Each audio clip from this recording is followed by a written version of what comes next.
Baden படத்தின் வெற்றியை தொடர்ந்து சூப்பர் ஸ்டார் ரஜினிகாந்த் சார் நடிப்பில் உருவாகி வரும் திரைப்படம் கூலி.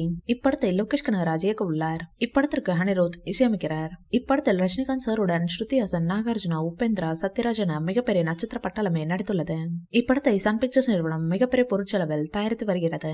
இப்படத்தின் படப்பிடிப்பு விறுவிறுப்பாக நடைபெற்று வருகிறது.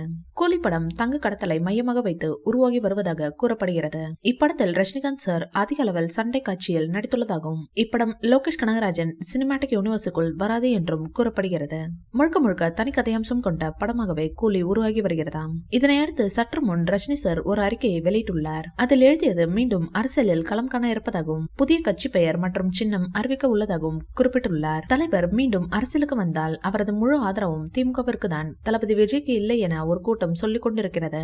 கூலி படத்தின் ரிலீஸ் அப்டேட்டை இயக்குனர் லோகேஷ் கனகராஜ் சமீபத்திய பேட்டியில் கூறியிருக்கிறார். அதன்படி இப்படத்தை வருகிற 2025ஆம் ஆண்டு கோடை விடுமுறையில் திரைக்கு கொண்டு வர உள்ளதாக அவர் தெரிவித்துள்ளார். இதன் மூலம் கூலி திரைப்படம் அடுத்த ஆண்டு ஏப்ரல் மாதம் தமிழ் புத்தாண்டு விடுமுறையை டார்கெட் செய்து ரிலீஸ் ஆக வாய்ப்பு இருப்பதாக கூறப்படுகிறது.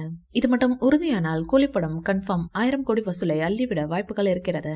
கூலி படத்தை முடித்த கையோடு தன்னுடைய எல்சி படங்களை கையில் எடுக்க உள்ளார் லோகேஷ் கனகராஜ். அதன்படி முதலாவதாக கைதி 2 படத்தை அடுத்த ஆண்டு எடுத்து முடிக்க உள்ளார் லோகி. இப்படத்தை முடித்ததும் சூர்யாவை வைத்து ரோலக்ஸ் என்கிற படத்தை எடுக்க உள்ளாராம். அதன் பின்னர் விக்ரம் 2 அல்லது லியோ 2 ஆகியவற்றில் ஏதேனும் ஒரு படத்தை எடுக்கும் முடிவில் உள்ளாராம் லோகி.